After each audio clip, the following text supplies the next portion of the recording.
ইসলামী bank news top 10। গণ অভ্যুত্থান বিরোধী শক্তির অব্যাহত চক্রান্ত স্বৈরাচার বিরোধী ঐক্য আরও মজবুত করেছে বলেছেন প্রধান উপদেষ্টা ডক্টর মোহাম্মদ ইউনূস।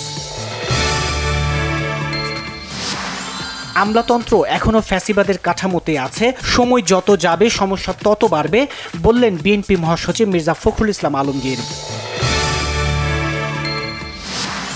মানুষের আস্থা তৈরির মধ্য দিয়েই কার্যকর সংস্কার করা প্রয়োজন মত বিশেষজ্ঞদের। দণ্ডপ্রাপ্ত হলে শেখ হাসিনা সহ আওয়ামী লীগ নেতারা নির্বাচনে অংশ নিতে পারবেন না জানালেন অ্যাটর্নি জেনারেল মোহাম্মদ আসাদুজ্জামান। সচিবালয়ে আগুনের ঘটনা তদন্তে কাজ শুরু করেছে ৮ সদস্যের তদন্ত কমিটি। আলামত সংগ্রহ করছে সিআইডির ফরেনসিক টিম। প্রশাসনের প্রাণকেন্দ্রে আগুন দুর্ঘটনা না নাশকতা তা এখনো বলা যাচ্ছে না বলেছেন ফায়ার সার্ভিসের ডিজি। ব্যবসা বাণিজ্য, জলবায়ু ও রোহিঙ্গা সমস্যা সমাধানে বাংলাদেশ চীনের সাথে একযোগে কাজ করবে জানিয়েছেন পররাষ্ট্র উপদেষ্টা তৌহিদ হোসেন।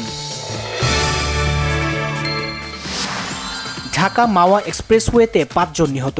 পাবনার সাথিয়া মাধপুর সড়কে ট্রাকের ধাক্কায় নসিমনের ৩ যাত্রীর মৃত্যু। ধামরায়ে তেলবাহী ট্রাক চাপায় প্রাণ গেল স্কুল ছাত্রের। রাষ্ট্রীয় মর্যাদায় কাল শেষকৃত্য হবে ভারতের সাবেক প্রধানমন্ত্রী মনমোহন সিংয়ের। ৭ দিনের জাতীয় শোক ঘোষণা। ঘরের মাঠে লেস্টার সিটিকে ৩-১ গোলে হারালো লিভারপুল। ফুলহামের কাছে হেরেছে চেলসি। উলভদের কাছে ম্যান ইউয়ের পরাজয়।